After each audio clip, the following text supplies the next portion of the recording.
안녕하세요. 강인선입니다. 오늘 저희 정치펀치에서는 여러분들 좋아하시는 김은혜 의원, 국민의힘 선대위에서 공보단장을 맡고 있는 김은혜 의원 모셨습니다. 안녕하세요. 안녕하십니까. 네. 요즘 거의 뭐 홍길동처럼 막 동해번쩍 서해번쩍 하시던데 저희 광화문 스튜디오에 한번 떠주셔서 너무나 감사합니다. 아유, 무슨 말씀을요. 불러주셔서 고맙습니다. 예. 아니 뭐 여러 가지 일들이 많았는데 사실 네. 오늘 이제 오면 여쭤볼 것들이 많아서 이렇게 체크를 하다 보니까 뭐 리스트가 막 한도 없이 길어지는데 네. 일단 궁금한 거는 그 어젯밤에 막 갑자기 속보가 떠서 그런데 그 민주당의 이재명 후보가 밤에 김종인 전 그러니까 총괄 선대위원장 찾아가셨더라고요. 가서 네. 이렇게 뭐 얘기를 했던데 무슨 일이 있었던 건가요? 예, 저도 몰랐어요. 네. 뉴스 보고 알았는데. 아, 그러셨구나. 예. 이재명 후보가 확실히 초조하구나. 아, 그런 생각을 했습니다. 네. 더더군다나 본인이 직접 찾아갔으니까요. 제가 듣기로는 김종인 위원장이 제주에서 잠깐 휴가 가 그렇죠. 계셨을 때 예. 지속적으로 전화를 하고 또 이재명 후보 측근이라 분류되는 분들도 김종인 위원장에게 전화로 모시고 싶다라는 제안을 지난 1월 설 연휴에 여러 차례 한 것으로 들었습니다. 그런데 이제 김종인 위원장은 그동안에 이제 정치의 연혁을 보면 동선으로 메시지를 주시는 분이었죠. 그래서 제가 볼 때는 따로 이재명 후보에게 뭐 비단 주머니를 주고 싶어서 만났다기보다는 그냥 그저 오셨으니 오는 분 막지 않고 가는 분 잡지 않는 어른 특유의 흐름이었다고 생각합니다. 아, 그래서 오늘도 아마 기자들이 물어보니까 뭐 별로 관심 가질 필요 없다 이런 식으로 이제 얘기를 하셨더라고요. 그러니까 그거는 뭐 크게 의미가 있지는 않았던 것으로 보신다는 말씀이신 거죠? 그럼요. 김종인 위원장의 비단 주머니가 있다면 곧 나중에 또 윤 후보에게도 향해서 건네질 것으로 그렇게 생각합니다. 예.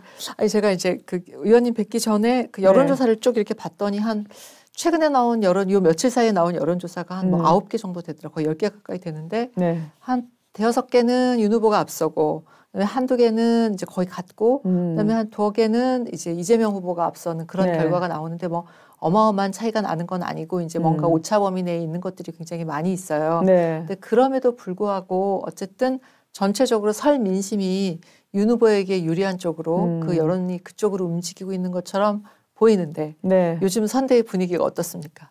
예. 선대위는 똑같습니다. 아, 그래요? 저희는 매일이 살얼음판이었어요.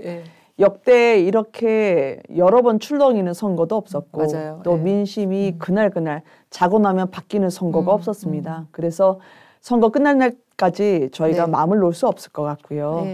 밤새 안녕입니다. 아, 진짜요? 지지율이라는 게 시청률과 또 연예인들의 인기조사와 마찬가지여서 제대로 정신 차리지 않으면 언제 무너질지 모르는 모래성 같은 것이다. 그렇게 생각해서 그래도 저희가 해야 할 일, 또 가야 할 길을 뚜벅뚜벅 가는 게 중요하다. 매일 다짐하고 있어요.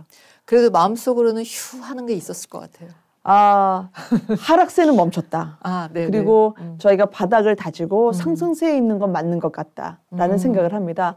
보통 이제 그런 지표가 몇 가지가 있는데요. 여론조사를 보면 ARS라고 하죠. 자동으로 전화가 오는 그 여론조사 같은 경우에는 정치 고관여층, 즉 정권교체 열망이 굉장히 강하시기 때문에 그 전화를 받아서 어떻게든 힘을 실어주시려고 반응을 많이 해주시는 편입니다. 대답을 해주시죠. 그렇지만 전화 면접조사 같은 경우에는 사람이 묻다 보니까 이게 야당을 지지하시는 분들 입장에서는 아직까지도 조금 불안하죠. 내 투표 성향을 눈치채고 싶지 않다라는 부분이 있어서 가급적 야당 지지 성향인 분들은 답변을 잘 안 하려고 하시거나 중도층 분들이 혹시 전화를 받았다가 두 번, 세 번 겹쳐 물으니까 여당 쪽으로 발언을 하는 게 표집이 잘 되는 편입니다. 그래서 저희가 그동안 전화 면접 조사에서는 상당히 불리했었거든요. 근데 최근에 전화 면접 조사가 선방을 하는 것으로 나타나면서 그때 조금 저희가 힘을 좀 더 얻어도 되겠구나 그렇게 생각했습니다. 그게 중요한 지표라고 보시는 거죠. 근데 사실 그 지난번 TV 토론, 그러니까 사자 토론이 엄청나게 이제 큰 관심 속에 시청률이 한 39%? 그 정도까지면 굉장히 높은 거잖아요. 그 정도까지. 시청률 39%면 예전 같으면 뭐 서울의 달. 그러니까요. 뭐 야망의 눈동자. 역대급 드라마. 그렇죠. 그래서 진짜 이렇게 관심이 많구나라고 하는 거는 결국 어떤 의미에서는 약간 부동표가 있다는 뜻이기도 하다는 분석도 있고 그래요. 근데 어쨌든 국민의힘은 뭐 윤석열 후보가 훨씬 잘했다. 우리가 1등이다. 이제 이렇게 얘기를 하던데 사실 토론 전문가시잖아요. 어떻게 보세요? 전화를 많이 받았어요. 토론 끝나고 나서 후보님이 선방했다. 그리고 아니 왜 이렇게 토론 잘하는 거 진작에 안 했냐. 그런 말씀들 많이 들었는데요. 일단 윤석열 후보 제가 이제 뭐 참모로서 모시기도 하지만 보통 토론은 그 사람의 컨텐츠도 보고 또 이미지도 보거든요. 그렇죠. 그리고 더더욱 그 이미지가 거짓말하지 않을 것 같다. 강직하다. 그리고 솔직한 것 같다고 생각하면 그가 내놓는 컨텐츠에 훨씬 더 힘이 배가 되죠. 그런 의미에서 윤석열 후보의 진가를 보여줬던 앞으로 좀 더 많이 보여드려야 하지만 그런 첫 발을 내딛는 토론이었다고 생각을 합니다. 근데 저도 이제 굉장히 재밌게 봤는데 그 윤 후보도 있고 이재명 후보도 그렇고 뭔가 그 사람의 품성을 아주 잘 드러내주는 어떤 장면이 있다면 어느 걸 뽑으시겠어요? 윤석열 후보가 그 이재명 후보와의 이제 토론 과정에서 어이없는 질문이라 생각할 때 이것은 근거가 없는 비방이라 생각할 때 보통 이제 화를 내실 법도 한데 풋 웃으시더라고요. 그래서 제가 그 속으로는 알아서 다 해봐. 그렇게 얘기한 게 아닐까 싶어서 그렇게 잠깐 멈추는 게 여유 있어 보였습니다.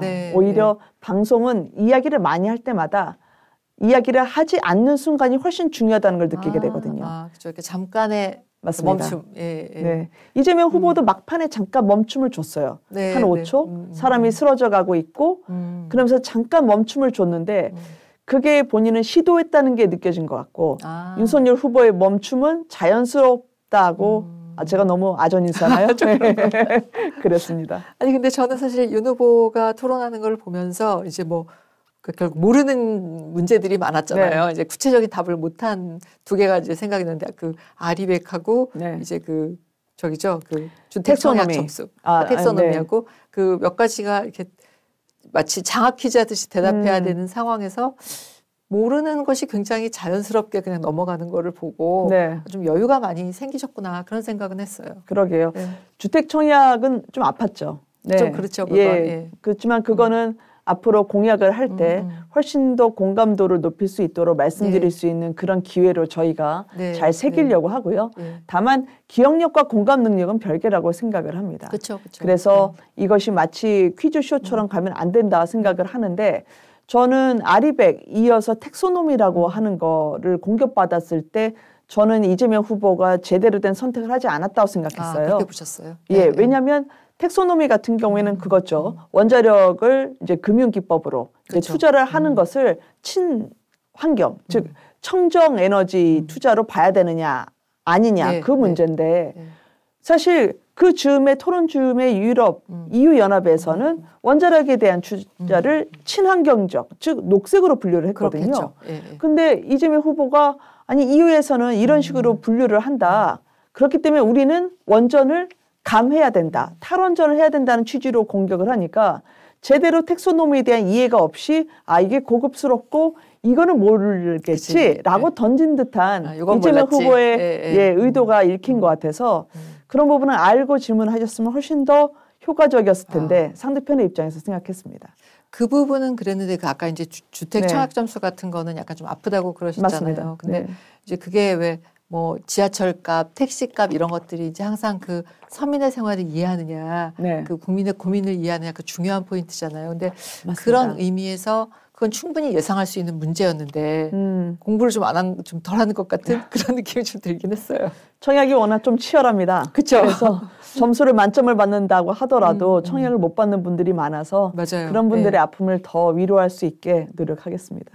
근데 그때 왜 이제 TV 토론에서 윤석열 후보가 대장동 문제로 이제 이재명 후보를 막 공격을 했는데 이재명 후보가 대충 넘어갔어요. 그냥 우리 뭐 이런 얘기하지 말고 민생 얘기로 하자 이렇게 넘어갔는데 그 부분은 좀 윤 후보가 아쉬웠을 것 같아요. 시간이 굉장히 부족했다라고 윤 후보가 나중에 술회를 하더라고요. 그리고 사실 대장동은 두 가지 질문밖에 없죠. 알았으면 공범인 것이고 몰랐으면 무능인 겁니다. 그 두 가지 프레임에서 이재명 후보는 빠져나갈 수가 없습니다. 그런데 이제 그 빠져나갈 때 오히려 윤석열 후보가 대장동의 주범인 것처럼 몰아치니까 네, 이익을 보지 않았느냐라는 맞습니다. 식으로 이제 몰아세웠죠. 예, 그거를 국민들에게 선뜻 납득했을까? 저는 찬성하지는 않습니다. 그 전에는 왜 양자 이제 이재명 후보와 네. 둘이 양자 토론을 준비할 때는 사실 그 부분을 훨씬 더 집중적으로 공격할 계획이었다고 들었는데 그렇게 준비를 철저하게 했고 네. 그래서 아마 근데 이제 사자 토론 세팅에서는 사실 그거를 하기는 어려웠죠. 맞아요. 네. 사자 토론은 좀 해볼만 하면은 끝납니다. 그렇죠. 2시간 안에서 네 사람이 이제 4분을 하게 되니까요. 예. 그렇게 네 갈래로 나뉘다 보면 한 사람당 한 15분에서 20분 정도 외에는 자유시간이 주어지질 않죠. 네. 양자 토론을 했으면 훨씬 더 격이 없이 그리고 국민들이 묻고 싶은 거를 더 자유롭게 묻고 있었을 텐데 아쉬움은 있습니다. 윤석열 후보도 아마 대역 준비하시면서 하셨을 텐데 아주 깊이 들어갈 수 있었는데 그럴 만한 환경은 안 된 거죠. 맞습니다. 예. 근데 이제 그 김 의원님 그 지역구이기도 한 그 성남시가 요즘 엄청 시끄럽잖아요. 네. 그래서 그 이제 이재명 후보 부인 김혜경 씨의 그 온갖 심부름 갑질, 네. 뭐 횡령 한우 뭐 네. 여러 가지 이제 그 말들이 나오는데 사실 저는 그 이해할 수 없는 부분들이 굉장히 많이 있던데 김 의원 보시 지금 최근에 얘기 들으면 뭔가 좀 추가로 뭔가 나오는 것들이 있다고 하던데 어떻습니까? 네. 일단 당에 제보가 참 많이 들어오고요. 아 그래요? 네. 그리고 지금 김혜경 여사뿐만 아니라 김혜경 여사의 가족도 혹시 이 공무원분들의 조력을 받지 않았나? 라는 의혹에서부터 시작해서 그거는 사실관계를 조금 더 저희가 확인해 봐야 됩니다. 그리고 많은 분들이 좀 놀랬죠. 왜냐하면 보통 이제 법인카드 이야기를 할 때는 이 법인카드가 사실 달콤하거든요. 아, 그럼요. 네, 그게 근데 이 물도 소에게 들어가면 우유가 되고 그 똑같은 물이 뱀에 들어가면 독이 되듯이 양날의 칼입니다. 근데 이 법인카드를 권력이 부여한 이 힘을 자신을 위해서 썼다라고 하는 게 문제가 됐던 거죠. 그렇죠. 그래서 제가 나를 위해 이재명 그게 슬로건인데 나를 위해 법인카드냐 그렇게 얘기를 하곤 했었거든요. 저희 실에서도 오늘 한번 확인을 해보니까 소고기 즉 이제 일명 횡령 소고기 근데 그분들은 업무용 소고기라고 하죠. 업무용 소고기냐 횡령 소고기냐 수원 공간으로 그 소고기가 갔다는 입장문이 나돌기도 했는데 사실은 순회동에 있는 김혜경 여사, 즉 이재명 후보 자택으로 갔다는 거 아닙니까? 그 소고기가요. 근데 그 소고기를 샀던 정육점을 저희 한번 파봤어요. 근데 그 정육점이 수원에서부터는 굉장히 멀리 떨어져 있고요. 순회동하고는 굉장히 가깝더라고요. 그렇군요. 그리고 법카로 거기서 이제 점심때마다 결제를 했는데 저희가 확인한 게 3건이 더 나왔습니다. 아, 그러셨어요? 네. 그 똑같은 정육점에서요. 정육식당에서 그것도 항상 12만 원이에요. 왜 12만 원이죠? 그러니까요. 그 신비의 12만 원이죠. 근데 그 12만 원 나중에 알고 보니까 경기도 총무과나 감사 걸리지 않을 정도의 자연스러운 액수, 서너 명이 가서 적절히 고기를 구워 먹을 수 있는 그런 우리가 볼 때는 무리하지 않은 액수인 것 같아. 그리고 특별히 눈에 띄지 않는 액수가 12만 원이라고 하더라고요. 서너 명 가서 한 끼 먹는 식사값에 그냥 중간값, 평균값 맞습니다. 정도. 걸리지 않고 그리고 충분히 자연스럽게 보일 수 있는. 그래서 12만 원으로 연타석으로 저희가 법인카드를 쓴 흔적을 발견을 했고 하나는 11만 원대였지만 역시 12만 원에 가까운 돈이었더라고요. 그래서 그 업무용 소고기가 순회동으로 계속 배달이 됐던 건지 그리고 이재명 후보는 왜 과거에 자기 말을 지키지 않는 건지 왜냐하면 과거에 그랬거든요. 선거에서 이런 사람 뽑지 마세요. 주인인 국민이 준 권력과 돈을 자신을 위해서 쓰는 사람은 절대 뽑지 말라고 했거든요. 이재명의 말이 이재명의 적이 되고 있다고 생각합니다. 아니 그러면은 그 똑같은 정육점에서 계속 비슷한 액수의 소고기가 계속 그러니까 법카로 산 업무용 소고기가 이제 순회동 자택으로 배달되는 것으로 추정되죠. 추정되는 일들이 연속적으로 일어난 것으로 보인다는 말씀이신 거죠. 그리고 이게 맞다면 상당히 알뜰하셨다. 그러면 이렇게 알뜰하셨다면 변호사비 대납은 어떻게 설명하실 수 있을까? 그러니까요. 이렇게 알뜰하셨으니 성남FC의 40억대의 후원을 받고 나서 잇따라 업무 용지로 용도 변경을 해줬던 그 행정은 객관적이고 중립적이었을까라는 의심을 자연스럽게 갖게 되죠. 큰 물음표가 이렇게 그려지는 상황인 거죠. 예. 네. 근데 사실 제가 알기로는 그 대통령의 부인을 제외하고는 어떤 지자체 장의 부인도 뭐 부속실을 둔다든지 그를 위해 일하는 공무원을 따로 둔다든지 그런 경우는 없지 않습니까? 맞습니다. 아마 총리급에 네. 따로 부인에 대해서는 의전비서 정도를 둘 수 있을지 모르지만 그 외에 일체의 지자체장 그리고 저희 뭐 정무직 국회의원까지 포함해서요 3호라고 해서 의전비서를 두고 또 그분들이 마치 집사처럼 일명 갑질을 당하는 그런 거를 허용했던 사례는 거의 없던 걸로 알고 있습니다. 근데 사실 그 전에 뭐 김태호 전 지사 같은 경우도 총리 낙마한 것도 굉장히 중요한 이유 중에 하나가 그런 배우자의 관용차 사용 뭐 이런 이슈들이 그때 나왔던 경우도 있었고 그래서 사실 그게 반복적으로 문제가 됐던 이슈들인데 굉장히 뭐 그 공직에 오래 있었으면서 그런 일들이 지속적으로 일어났다는 건 사실 좀 이해하기가 어려운 것 같아요. 예. 저도 좀 놀라웠는데요. 왜냐하면 오늘도 저희가 예결위 과정에서 김혜경 여사가 이재명 후보가 써야 할 관용차를 늘 순회동 근처에 두면서 더더군다나 그 관용차를 운전하시는 분의 월급까지도 경기도에서 도민 세금으로 나온 게 아니냐라는 의혹이 제기됐거든요. 그러면 총리 후보자가 낙마한 사례가 결국은 이재명 후보에게 적용이 된다면 이제 셀프 아웃을 해야 되나? 아니면 이거를 수사를 맡겨야 되나 상당히 처절한 고민을 해야 될 시점일 텐데 그 의혹이 사실이라면 말이죠. 아직까지 뚜렷한 해명이나 수사로 이어지지 않는 점은 유감이고요. 저희가 물론 고발을 하긴 했습니다. 그렇지만 이렇게 공적인 권력을 사적으로 이용했다라고 하는 것, 국민의 세금이라고 하는 것을 진정한 법 혹은 행정 집행을 위해서 쓴 게 아니라 본인들의 것으로 차용을 했다는 부분에 대해서는 그거는 반드시 철저하게 국민들 앞에 설명하셔야 될 거라고 생각합니다. 저는 진짜 이 모든 과정이 굉장히 민망했어요. 이 법카로 산 그 밥 뭐 메뉴를 쭉 알게 됐잖아요. 본의 아니게.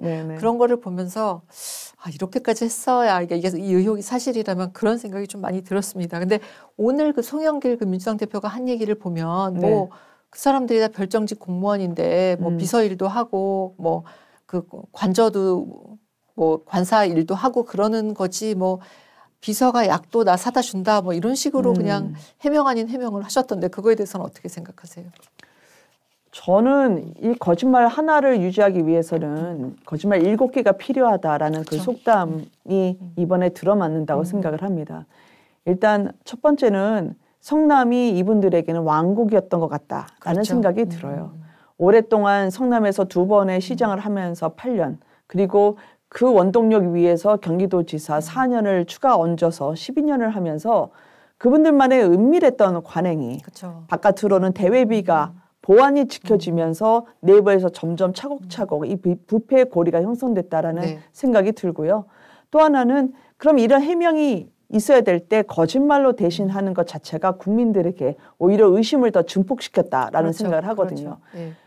양만 하더라도 여성이기 때문에 뭐 더 깊게 들어가고 싶지는 않지만 이게 임신을 포기했다고 그래서 5급 비서관 같은 경우에는 거의 뭐 폐경과 관련한 치료를 받았다고 하지만 불과 몇 달 전까지 임신을 유지시키기 위한 난임 치료를 받았다고 했잖아요. 이거는 오히려 더 많은 여성들에게 이런 식으로 우리가 더 자괴감 느끼지 않게 했으면 좋겠다라고 생각할 만한 대목이었고요. 또 소고기 같은 경우에도 관사로 간 거였다. 근데 분명히 그 카톡의 메시지, 텔레그램을 보면 아니 지금 빨리 순회동으로 와야지 순회동으로 고기를 가지고 오라고 하는 지침을 저희가 발견할 수 있거든요. 그러니까 이게 어려운 게 아닌데 있는 그대로 차라리 잘못을 인정하면 될 것을 공은 우리 건데 관은 무조건 아랫사람 거야. 꼬리를 자르고 무조건 잘못한 걸 그분들 탓으로 돌리고 나니까 저는 대장동의 사과 방식이나 이번 소고기 법인카드 사과 방식이나 다르지 않다고 생각합니다. 저는 그때 깜짝 놀랐어요. 이재명 후보가 뭐 저희 직원 중에 그런 피해를 당한 사람이 있다. 이런 식으로 표현을 하길래 지금 무슨 얘기를 하는 거지? 네. 그런 생각이 들 정도로 이제 이 직원들 사이에서 일어난 일이라는 식으로 그렇게 해명을 하는 거 보고 굉장히 깜짝 놀랐습니다. 근데 그 약에 관한 해명 같은 거는 사실 그 약은 네. 굉장히 폐경기 여성들을 위한 그 약은 굉장히 유명한 약인데 그렇게 쉽게 거짓말이라고 생각할 수밖에 없는 해명을 하는 그 뭐 다급함? 네. 그런 거는 정말 약간 이해하기가 어렵다는 생각이 들었어요. 네. 근데 사실 그 지금 말씀하셨으니까 그런데 그 사실 이 경기도 그러니까 이 성남시뿐만 아니라 뭐 안희정 지사도 그랬고 오건원 시장도 그랬고 박원순 시장도 그랬고 거기서 일어났던 그런 이 성희롱 그런 사건들 성추행 그런 사건들을 보면 네. 결국 그런 지방 정부의 장들이 결국 굉장히 아무도 견제나 감시를 받지 않으면서 그 안에서 무슨 일이 일어나는지 모르는 그런 일들이 굉장히 많은 것 같더라고요. 맞습니다. 그래서 이번에 이 일을 경기도 감사관실에 맡긴다라는 이야기를 들었을 때 깜짝 놀랐어요. 그 감사관 역시. 그럼요. 왜냐하면 아마 한 10년 전부터 개방형 임용제 그러니까 이제 외부인이 와서 네. 경기도 감사관을 맡을 수 있었는데 웬만하면 다 감사원 출신이 왔습니다. 그런데 네. 이번에 김희수 씨만은 감사원 출신이 아닌 걸로 유명하죠. 더더군다나 이재명 후보하고 친분이 두터운 것으로 알려진 민변 출신인데다가 네. 그러면 이게 감사를 객관적으로 할 수 있을 거라고 믿는 분이 있을까요? 고양이하고 생선이 생각나죠. 팔이 안으로 굽는다고 그쵸, 예. 이거는 감사라는 명분으로 네. 결국 핑계를 해서 네. 이 어려움 난국을 돌파하겠다라고 하는 눈 가리고 앙으로밖에 보이지 않았습니다. 근데 이제 성남 이 지역구시잖아요. 네. 그럼 뭔가 국회의원이 뭔가 들여다볼 수 있는 방법은 어떤 게 있을까요? 국회의원이 들여다볼 수 있는 방법이 여러 가지가 있지만 다 차단이 돼 있죠. 저희가 그동안 성남시는 이제 성남시의회에서 네. 행정감사를 청구할 수가 있는데 네. 이 모든 게 다 민주당 의원들에 의해서 사실은 저희가 수포로 돌아갔습니다. 네. 경기도에 대해서도 국정감사를 하죠. 그렇지만 지방행정에 대해서만 답변하겠다라고 하면서 사실상 지사에 의해서 왕국의 왕처럼 군림할 수 있는 여러 부조리에 대해서는 저희가 접근하려 했으나 네. 서류를 받지 못했고 차단을 당했고 네. 그리고 국감에서 지난번에 보셨던 것처럼 공격의 예봉을 무디게 하는 그쵸. 그런 여러 장기술이 있었기 때문에 저희도 더 열심히 했어야 했고요. 그렇지만 초롱성도 상당히 두터웠다라고 그랬군요. 말씀드리고 싶어요. 12만 원을 좀 더 자세히 들여다봤었어야 되는데 항상 이 디테일에 악마가 있는 것처럼 네네. 작아 보이지만 파보면 클 수 있는 그런 네. 거대 부패의 고리를 좀 더 민감하게 봐야겠다 생각했습니다. 근데 그 이준석 대표가 최근에 그 인터뷰한 거 보니까 이제 네. 이재명 후보 가족 관련해서 또 다른 의혹이 있어서 제보가 들어와서 조사를 뭐 하고 있다 그런 얘기를 했던데 네. 뭐 새로운 것들이 좀 밝혀진 게 있습니까? 여러 경로로 제보가 들어오고 있고요. 그리고 이게 사실 한 880건 정도 녹취가 있지 않을까라는 생각이 들 정도로 네. 상당히 오랫동안 당해왔고 그리고 누군가의 소중한 아들이고 소중한 딸일 수 있는 분이 이런 식으로 본인이 갑질의 희생양이 되고 네. 빨래에서부터 장 보는 거에서부터 그리고 모든 잡일을 시장 3호를 위해서 대행했던 게 억울했을 수 있죠. 네. 그리고 그렇지만 워낙 파워가 강했고 압도적인 권위가 있었기 때문에 이야기를 하지 못했다가 이제 비로소 용기를 낸 것 같았거든요. 네. 아마 차곡차곡 저희가 공개가 될 거라 생각합니다. 제가 지난번에도 어디선가 얘기했었는데 그 독일의 메르켈 총리는 네. 자신이 장 보러 가잖아요. 그렇죠. 네, 그래서 총리도 장 보러 다니는데 그 부인들은 왜 갈 수 없었을까 그런 생각이 들었습니다. 네. 근데 왜 김혜경 씨, 그러니까 이재명 후보의 배우자 김혜경 씨 얘기를 하기 전에는 그 전에는 사실 뉴스의 중심에 이제 윤석열 후보의 부인 김건희 씨가 있었잖아요. 네, 그래서 그 이제 7시간 그 통화 녹취 때문에 한참 시끄러웠었는데 그때 그 사건은 어떤 의미에서는 좀 약간 사적인 통화의 그 녹음이었고 이 경우는 네. 이제 어떤 공적인 역할을 하는 사람들 사이에 그 일어난 일인데 그 두 사건은 어떻게 비교를 하세요? 사실 그 결과만 놓고 보면 어느 쪽이 더 나쁘다, 덜 나쁘다 이야기 전에 후보의 부인이라고 한다면 결과적으로 모든 공적인 책임을 짊어지고 그리고 나타난 부분에 대해서는 국민들 앞에 책임 있게 말해야 되는 자리라고 생각을 합니다. 그쵸. 그것이 의도가 있는 접근이었다. 그리고 불법 녹취였다라는 게 저희의 항변이지만 그 말에 인한 적절성이 따라주지 않을 때 상처받은 분들에 대한 송구함은 지금도 마찬가지죠. 그렇죠. 그리고 그거는 밖에 있을 때나 안에 있을 때나 항상 일관되게 견지돼야 될 공인의 숙명 같은 거라고 생각을 합니다. 다만 내가 호가호의를 했다.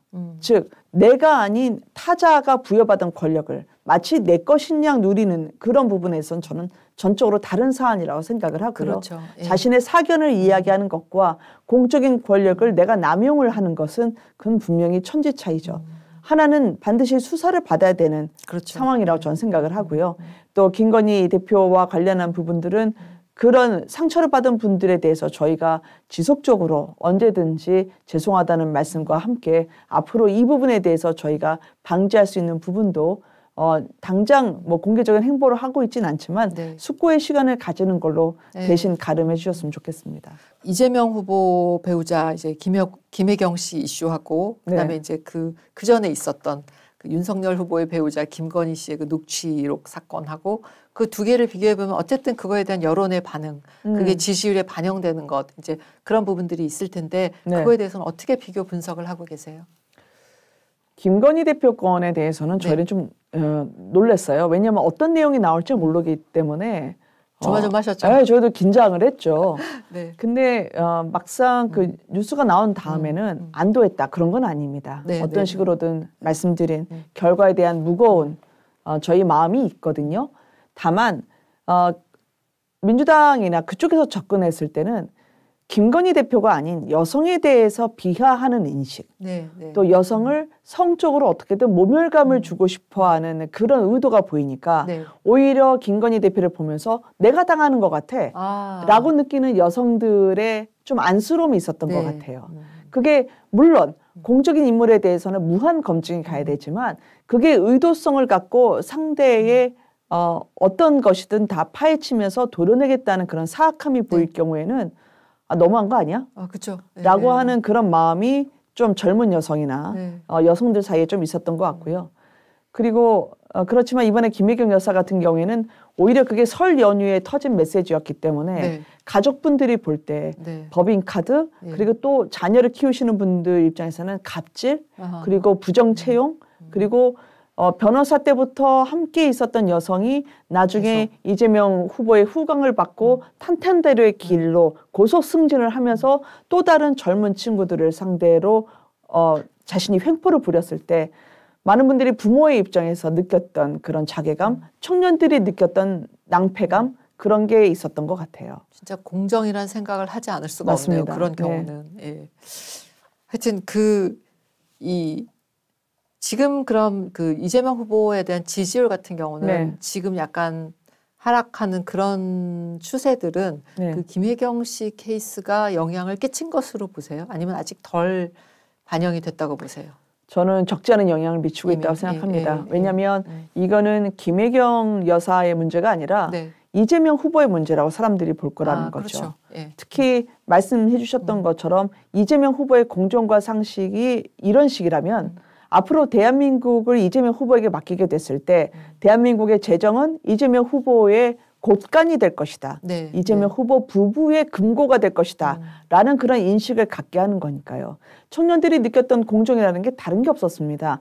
예측 가능한 룰을 정해놓고 그것을 지키고 열심히 노력하면 정당한 보상을 받는다는 거거든요. 근데 이재명 후보 같은 경우에는 오히려 규칙을 지킨 공무원은 자신이 부당한 처벌을 받았고 규칙을 지키지 않으면서 저렇게 나름의 왕국을 건설한 사람들은 나중에 사적인 보상을 받았거든요. 그거는 공정이 아니죠. 그 불공정의 극치를 달렸던 성남시에 대해서 이재명 후보가 보다 책임 있게 답변하셔야 된다. 그런 취지 같습니다. 자, 이제 우리 토론 얘기 좀 해봐야 될 것 같은데 워낙 8일 날 그 토론이 열릴 예정이었던 것으로 알고 있는데 뭐 무산이 됐고 다시 날짜가 잡힌 것 같은데 그 와중에 뭐 윤석열 후보의 건강 문제가 그러니까 뭔가 건강하게 유세 다니고 있는데 건강 문제가 한쪽에서 나오고 그리고 또 뭐 이제 그다음에 이제 주최 측의 어떤 편향성 문제 그런 것들도 거론이 되고 그랬는데 이 사연은 뭔가요? 정확한 사연은? 토론을 협상하다 보면 이런 얘기도 나오고 저런 얘기도 나오고 그리고 또 그게 아주 편안한 상태에서 얘기를 하다 보니까 오해가 좀 쌓인 것 같고요. 아마 협상을 맡으셨던 분 입장에서는 워낙 일정도 빡빡하고 또 그러다 보니까 이게 서로가 서로에게 좀 여유를 주면서 토론을 하자 그랬던 것 같고요. 너무 무리다. 뭐 그 정도. 네, 왜냐하면 뭐 이틀을 남겨두고 관철시켜야 되는 토론이었으니까. 그리고 그러니까 여기서 윤석열 후보의 건강 문제는 없는 전혀 겁니까? 없습니다. 아니, 이번에 제주하고 광주 보셨지만 눈발이 펄펄 날렸거든요. 근데도 새벽부터 밤까지 일정을 다 소화하고요. 제가 볼 때 건강 하나는 타고나신 후보 그래요? 같거든요. 그리고 그게 있었죠. 이제 뭐 이념적으로 혹시 편향돼 있다는 부분에 대해서는 그거는 뭐 언론의 어떤 부분을 보셨는지 모르지만 적절하게 저희가 드릴 수 있는 말씀은 아니었던 것 같고요. 다만 그거는 있었습니다. 이제 토론의 협상자로 나설 때는 이 룰이 공정해야 된다고 생각을 하다 보니까 어떤 식으로든 국민들이 보실 때 더 많은 국민들이 보실 수 있게 여러 방송사가 여러 언론사가 참여를 해서 알 권리를 충족시켜줘야 되는데 그게 길이 너무 좁으면 보고 싶어하는 많은 국민들에게는 시청권이라든지 알 권리를 충족시키지 못하게 되니까 이걸 트자. 광장으로 내놓아서 국민들이 코로나 때문에 제대로 어떤 후보가 무슨 얘기하는지 모르는데 판단의 근거를 제공하기 위해서는 방송사에게 언론사에게 다 터주십시오. 그리고 진행도 그런 측면에서 서로가 협의할 수 있게 언론사에 한번 공을 주셨으면 좋겠습니다라고 했는데 그게 잘 안 됐던 것 같아요. 그래서 이제 결국 토론의 어떤 룰을 만드는 과정에서 여러 가지 오해가 맞습니다. 생기고 이제 그랬다는 말씀이신 거죠. 근데 우리가 보통 이제 대선 토론은 굉장히 화려한 그 유세 과정 중에 하나잖아요. 이게 거의 그렇죠. 꽃처럼.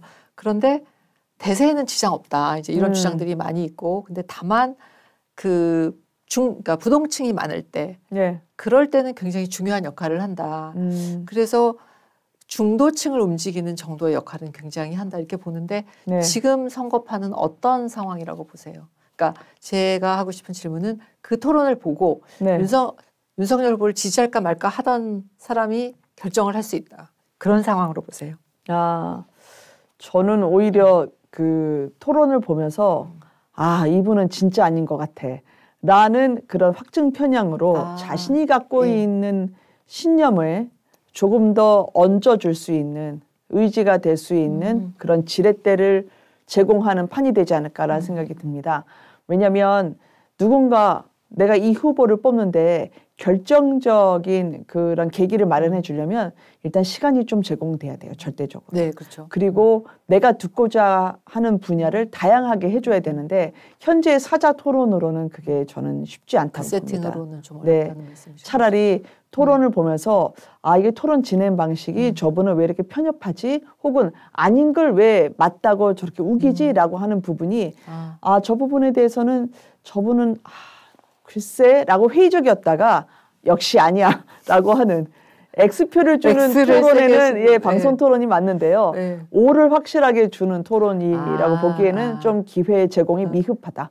방송 전문가시니까 또 상당히 설득력이 있는 것 같습니다. 아닙니다. 근데 그 약간 여기서 이제 뭔가 좀 막후 비화를 좀 듣고 싶은데 윤석열 후보 이렇게 보면은 이제 그 도리도리가 많이 좀 줄은 것 같고요. 예전에 비해서. 그다음에 이렇게 중간에 이렇게 이런 것도 상당히 이제 줄은 것 같은데 뭔가 맹훈련을 하고 있는 건가요 지금?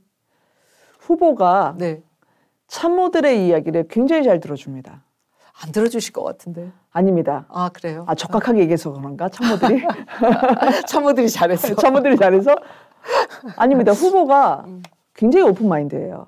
그렇기 때문에 문득문득 회의하다가 뭐 어디 바라보실 때 이쪽 바라보시면 어때요? 라고 참모가 이야기하면 그럴까? 라고 하면서 바로 몇 차도 지나지 않아서 회의장에 가서는 그대로 하시더라고요. 깜짝 놀랐어요. 그래서 저는 그게 내가 이걸로 반드시 뭘 도모해야지 라는 목표의식을 갖다 보면 그 노력이 굉장히 좀 인위적으로 보이거든요. 그렇죠. 예. 근데 그렇게 제안한 게 맞는 것 같아라고 마음으로 받아들이면 그것 또한 발현이 됐을 때 굉장히 자연스럽게 보이는 것 같습니다. 그러니까 정치 경험이 짧으니까 네. 뭐 오히려 그냥 다른 사람 얘기를 쉽게 수용하는 약간 그런 걸 해석을 해도 되나요? 그런 것도 맞는 것 같아요. 네. 왜냐하면 정치 영선이기 때문에 네.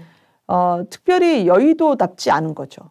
여의도 문법이 윤석열 후보에게는 맞지 않는 거죠. 그러다 보니까 누군가의 제안을 받을 때 정치인들은 늘 의도를 네. 생각하고 네. 왜 이런 얘기를 했지 분석하려고 하는데 후보는 그런 식의 분석 이전에 네. 그냥 일단 진심이면 가슴으로 같이 교류해서 하는 것 같다 생각 들어서 고마웠습니다. 그럼 요즘도 이렇게 개인 트레이닝 같은 거를 많이 하나요? 그럴 시간이 별로 없죠. 워낙 일정이 많고요. 되니까. 이제는 본격적으로 후보 등록을 하는 게 며칠 안 남았기 때문에 일정 소화하기만도 굉장히 빠듯합니다. 아니 예전에 제가 미국에서 취재할 때 이렇게 보면은 네. 힐러리 같은 경우는 아예 그냥 그 트럼프의 대역을 똑같이 만들어서 공격을 계속 이제 토론하는 연습을 할 뿐만 아니라 네. 힐러리를 데려다 놓고 자기가 트럼프가 돼서 공격하는 연습까지 한다는 거예요. 그래야 이제 이 심리를 대단하네요. 모두 이해할 수 있으니까. 그래서 네. 거의 죽기 살기의 그 토론 연습을 하더라고요. 그래서 아마 그 정도로 하고 계시지 않을까. 네. 자, 그러면 그 최근에 이제 왜 호남 얘기 조금 여쭤보고 싶은데 네. 호남표 공약 얘기 좀 여쭤보고 네. 싶은데 그 손편지를 썼는데 반응이 좀 약간 엇갈렸던 것 같은데 어땠습니까? 전반적으로. 늘 이제 유권자 입장에서는 네. 보고 싶은 만큼 보고 네. 받고 싶은 만큼만 받으려 하시겠죠. 근데 이번에는 그냥 쑥 저희가 들어갔죠. 편지 좀 받아보시겠습니까? 근데 그 손편지가 제가 볼 때는 호남에서 마음을 잡지 못했던 분들에게는 조금은 슬쩍 프로포즈를 했던 계기가 된 것 같습니다. 그리고 그 아이디어는 좀 새롭던데 누구 아이디어인가요? 이준석 대표죠. 아, 그렇군요. 네. 손편지를 써서 보내자. 네. 그게 예전에 그 AI 윤석열을 네. 저희가 녹음한 적이 있었습니다. 스튜디오에 가서 윤석열 후보가 한 20시간은 카메라를 보고 뭔가 자신의 메시지를 얘기해야 됩니다. 그러면 이 딥러닝 기법에 의해서 윤석열 후보가 기억을 얘기할 때 네. 또는 받침 기억을 얘기할 때 그때의 구강 구조와 톤을 다 컴퓨터가 학습을 하게 됩니다. 그래서 나중에 실제 윤석열 후보가 그 자리에서 발음하지 않은 것도 연상작용을 통해서 알고리즘을 통해서 AI 윤석열을 만들어내게 되죠. 근데 그거 할 때 워낙 이제 길게 방송을 하니까 중간중간 휴식할 때마다 저희가 이렇게 몇 가지 이렇게 종이를 드렸어요. 가가, 겨거, 고거, 그거 다 써달라고. 그래서 거기서 또 이제 윤석열 체가 만들어지는 거죠. 그래서 뭐 받침, 과, 관, 곽, 객, 뭐 그걸 다 써주셔서 그렇게 나온 자음과 모음에 그 많은 바구니를 저희가 털어서 윤석열 체 오늘의 그 손편지가 나오게 됐습니다. 그러니까 그게 말하자면 이게 처음부터 끝까지 쓴 진짜 아날로그 편지가 아니라 역시 데이터를 모아서 재조합한 편지라는 말씀이신 거죠. 네, 근데 원천 소스는 윤석열 후보가 직접 쓴 거죠. 그래서 저는 굉장히 막 디지털이고 앞서가는 AI 뭐 이런 것만 좋아하다가 어느 날 갑자기 손편지 그래서 이제 굉장히 또 아날로그로 하나 그랬는데 거기도 결국은 다 그런 기법들이 섞여 있었던 거군요. 맞습니다. 그렇지만 아날로그 소스에 디지털을 약간 입힌 겁니다. 네. 우리 단일화 얘기 이제 짚어야 되는 중요한 숙제 중에 하나인데 그 권영세 그 의원은 선거대책본부장이시죠. 가능성 열려 있다. 이제 이렇게 얘기했었고 그 윤 후보는 뭐 배제할 필요가 없다. 뭐 어떻게 하느냐에 따라서 화학적 반응이 뭐 생길 수 있다. 뭐 이런 식으로 이제 얘기하셨고 그래서 뭔가 이렇게 그러니까 단일화 논의가 시작되는 것인가 하는 생각이 들기도 하고 또 한편으로 저희가 취재해 보면 단일화를 하는 담당하는 팀은 없다던데 또 이런 얘기도 듣고 그런데 단일화에 대한 그 국민의힘 생각이 어떤 것인지 궁금합니다. 강윤석 국장님의 취재가 다 맞습니다. 그렇습니까? 네. 선대본부 안에 단일화를 프로세스를 맡는 공식 팀이 없습니다. 그렇군요. 또한 그 단일화를 배제하는 것도 아니고요. 그렇지만 과거에 저희가 단일화 프로세스를 보면 지금 국민분들의 열망이 정권 교체로 들끓고 있는데 이게 자칫 단일화 프로세스, 어떤 여론조사를 하고 누가 더 그립을 주게 되며 또 기선제압을 위해서 상대방을 조금씩 상처를 내게 하는 그런 행위들이 네. 그 과정에 몰입하게 해서 네. 또 경마장의 말처럼 경주를 보는 듯한 국민들의 생중계로 정권교체라는 저희의 본질을 놓치게 하거든요. 그래서 그러니까 즉 과정이 콘텐츠를 압도하는 그런 부분에 피로감을 들여서는 안 된다라는 절박감이 저희한테 있고요. 지금 후보 등록이 며칠 안 남긴 했지만 예. 국민 여러분들께는 어쨌든 안철수 후보나 윤석열 후보 둘 다 정권 교체, 두 분 다 정권 교체에 대한 열망을 갖고 그쵸. 이 판에 참전을 하셨기 때문에 그 부분에 대해서는 공감대가 있다. 다만 이 결과가 어떻게 나올 것인지는 사실 두 분만 아십니다. 그쵸. 그리고 나머지 분들의 오히려 참전은 국민 여러분들에게 오히려 시선을 분산시키게 할 겁니다. 너무나 엄중한 국민들의 명령을 알고 있기 때문에 오히려 노이즈를 줄이는 작업이다라고 말씀을 드리고 싶어요. 그러니까 단일화 팀을 만들어서 막 여러 가지 네. 시뮬레이션을 해보고 이렇게 될 때는 어떻게 되고 네. 또는 누구와 물밑 접촉을 하고 이런 거는 아예 하지 않지만 그렇다고 해서 문을 닫은 것은 아니다. 맞습니다. 그게 지금 현재의 상태라는 맞습니다. 말씀이신 거죠. 그리고 네. 그 미닫이를 열어둘지 닫아둘지 네. 또한 그 두 분이 결정하실 사안이기 때문에 이 판을 아주 시끌벅적하게 벌이면서 갈 일은 아니라고 생각합니다. 단일화 얘기가 앞서는 그런 분위기는 안 만드는 것이 좋겠다는. 예. 근데 캠프 안에는 단일화 안 해도 이길 수 있다. 이런 네. 생각하시는 분들도 많은 것 같아요. 단일화를 하지 않아도 이길 수 있도록 저희가 격차를 벌려놓는 게 굉장히 중요하죠. 단일화를 하지 않아도 넉넉하게 이길 수 있도록 후보의 경쟁력과 안정적인 메시지 일정 그리고 행보를 하는 것이 중요하다고 생각합니다. 당위죠. 네. 그렇지만 그 당위가 반드시 앞으로 필연으로 나오게 될 현상이냐라는 부분에 있어서는 열심히 노력은 하겠지만 네. 네. 그렇다고 단일화는 완전히 제쳐둬야 된다. 자칫 그건 오만하게 비춰질 수도 있다라는 생각이 들어서 양쪽을 다 보면서 가려고 합니다. 어렵네요, 굉장히. 네. 근데 안철수 후보가 어떤 계산을 하고 있을 거라고 생각을 하세요? 안철수 후보님 되게 어려워요. 협상할 때 참 터프한 상대입니다. 아, 그래요? 네. 아니, 굉장히 어떤 의미에서 굉장히 부드러운 사람이기도 한데요. 저희가 네. 작년에 그 합당 과정을 거치면서 네.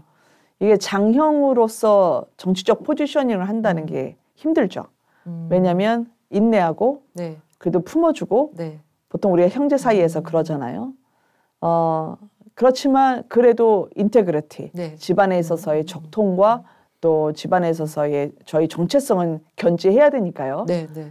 그런 면에서 협상이 오세훈 시장 때도 그랬고 네. 좋은 결과로 감사드리지만 어려웠습니다. 그래서 이 하나하나 비화를 다 말씀드릴 수는 없지만 네.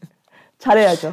우리가 다 비화를 듣는 시간을 나중에 선거 끝나고 한번 오늘 이제 해야 되는 여러 가지 얘기 중에 하나가 사실은 그 성남 FC 후원금 의혹 관련한 거 있잖아요. 네네네. 사실 그 얘기가 대장동 이슈처럼 이게 뭔가 분명히 있을 것 같은데 속 시원하게 수사가 안 이루어지고 네네. 이러니까 사람들이 너무 답답한 것처럼 이거 역시 사실 비슷한 패턴의 어떤 일들인 것 같은데 맞습니다. 이 후원금 이게 이제 결국 여러 기업들이 뭐 수십억씩 그 후원금을 냈고 이게 뭐 건축 인허가하고 관련이 있었다 이런 얘기들이 많이 나오는데 네네. 어떻게 보십니까? 그러니까 지금 성남 FC가 축구단이잖아요. 그렇죠. 네. 그 축구단 구단주가 이재명 시장이었어요. 당시 이제 성남 시장이죠. 네네. 네. 그러면 이제 보통 이제 후원금을 내면 그 후원한 회사 이름이 이제 유니폼에 달리잖아요. 네. 네. 근데 달리지 않고 뭐 용도 변경이 된다든지. 아니면은 그분들이 계약 연장을 원할 때 그게 된다든지 네. 후원금이 마치 알라딘의 요술램프처럼 역할을 그쵸. 했다라는 그런 의혹이죠. 뭔가에 대한 대가가 있지 않을까라는 부분이었죠. 그러니까 두산 같은 경우에도 네. 42억 원인데 두산도 전자동의 병원 용지가 업무 용지로 네. 변경이 됐고 네. 네이버 같은 경우에도 39억 원이었거든요. 네. 근데 39억 원도 네이버에게는 어떻게 제2사업 건축 허가가 나오게 된 거가 왜 이렇게 다 우연 같은 필연이 그렇죠. 이어질까? 그게 분당 차병원 33억 원, 농협 36억 원 계약이 이어지거나 아니면 분당 차병원 같은 경우에도 부지 용도 변경이 되는 그런 기적 같은 우연이 연발됐었기 때문에 네. 성남 FC에 대해서 고발이 이뤄졌고 수사를 했죠. 네, 네. 근데 유독 그렇게 후원이 160억 원 정도 들어갔는데 네. 그때도 법인 카드가 나옵니다. 카드를 왜 이렇게 많이 썼지? 그거를 한번 들여다보려고 이제 저희가 검찰에서 수사를 하려고 했는데 네, 네. 그거를 김호수 검찰총장이 FIU 네. 그러니까 금융자료 분석을 해서 추적을 하려는 것도 막았다는 거 아니에요? 그쵸, 도대체 성남FC가 뭐길래 검찰총장까지 나서서 저걸 수사를 막을까? 국민들로서는 저곳이 소도인가? 그러니까요. 아니면 성소인가? 왜 성지가 돼서 검찰이 바르르 떨까? 그쵸. 검찰을 겁나게 하는 그분은 과연 누구일까? 대장동 그분일까? 또 여기 그분이 왜 등장합니다. 그분은 이렇게 자주 등장하는 걸까? 네. 성남은 그분에게 어떤 왕국이었길래 인빈서블, 네. 도무지 물리칠 수 없고 견제받을 수 없는 무소불위의 권력이 되었던 걸까? 네, 네. 그렇게 생각을 하실 것 같아요. 근데 이제 이번에 박하영 성남지청 차장검사가 사표를 내면서 다시 또 이제 점화가 됐잖아요. 네네. 근데 이게 앞으로 어떻게 굴러갈 거라고 보세요? 저희는요, 네. 제 대검에 가서 저희가 항의를 하기도 했지만, 네.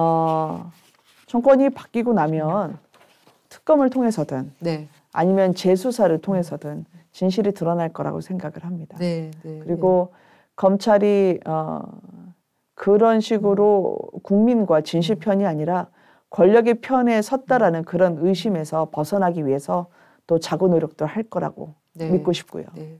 근데 저는 여기서 그냥 아주 이런 평범한 질문이 드는데 왜 이렇게 성남시에서는 이런 의혹들이 많이 등장하는 것입니까? 그러니까 이게 이재명 성남시장이 있던 시절에 유독 일어난 일들인지 아니면 네. 그 시절이 이제 뭔가 이렇게 급작스럽게 왜 개발이 되고 엄청나게 커진 지역이잖아요. 맞아요. 그 과정에서 생긴 문제인지 저는 굉장히 궁금하더라고요.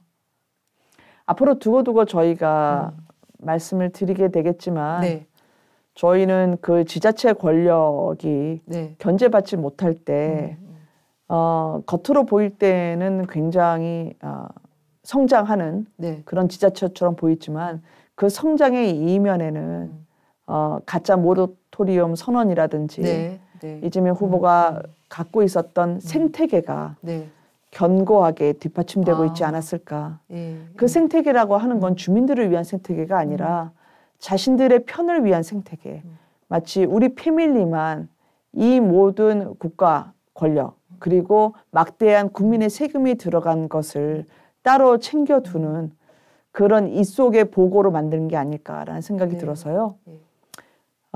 지방의회가 먼저 잘 쓸 수 있도록 저희가 더 정신 차리고 진짜 권력 견제에 나서겠습니다. 진짜 중요한 문제인 것 같습니다. 네. 하도 지금 여러 가지 뜨거운 이슈들이 많아서 사실 빨리빨리 줄여서 한다고 얘기했는데도 그리고 워낙 얘기를 잘 하시니까 잘 정리하셨는데도 불구하고 시간이 굉장히 많이 됐습니다. 그래서 이제 마지막 질문을 드려야 되는데 이제 선거가 한 30일, 이제 한 달도 안 남았죠? 네, 사실상. 딱 30일 정도 그렇죠. 남은 것 같아요. 그래서 이제 이 남은 31일을 어떻게 보내실 건지 여러분들이 어떤 결정을 하셔야 하는지 이야기를 한번 듣겠습니다. 저는 안 갑니다, 시간이. 아, 진짜요? 더 빨리 갔으면 좋겠어요? 하루가 1000일 같습니다. 그만큼 이번 선거가 꼭 이겨야 된다라는 절실함이 있어요. 그리고 많은 분들이 이제 물어보시죠. 이길 수 있니? 그렇게 안 물어보십니다. 이겨야 돼. 라고. 그리고 그렇군요. 두 글자로 줄인다면 제발 이라고 말씀하신 분들을 느껴요. 그건 아마 우리의 문제가 아니라 우리 아들, 딸들의 문제. 그리고 다음 세대가 더 나은 세상에서 살아야 된다는, 내가 지금 살고 있는 것보다 더 좋은 세상을 우리 아들, 딸들에게 물려줘야 된다는 부모님들의 절박감이 반영된 거라고 생각합니다. 저희가 여의도에서 지금 월급을 받고 살고 있지만 사실은 모든 국민들에게 저희가 이번에 이기지 못하면 더 이상 정치에 의의가 없다는 생각을 할 정도로 저는 절실해요. 그래서 매일 1000일의 날을 꼬박꼬박 잘 살고 있다는 그런 느낌으로 분초를 다투면서 열심히 하겠습니다. 체력은 괜찮으십니까? 잘 버티고 계세요? 어때 체력은 좀 있네요. 그러시군요. 아니 사실 오늘 여러 가지 이야기들을 많이 들었는데 저 굉장히 지금 기억나는 게 이길 수 있니?라는 질문보다 이겨야 돼라고 말하는 네. 분들이 굉장히 많다는 거. 예, 그게 아마 많은 국민들이 갖고 있는 뜻이, 그러니까 김 의원님에게 전달하고 싶은 그런 뜻인 모양입니다. 네네. 예, 오늘 저기 김은혜 의원 모시고 지금 대선 한 30일 남겨두고 일어나는 여러 가지 이슈들 하나하나 짚어봤습니다. 오늘 정치펀치는 여기까지입니다. 여러분들 다음 시간에 다시 찾아뵙겠습니다. 예, 함께해 주셔서 감사합니다. 감사합니다.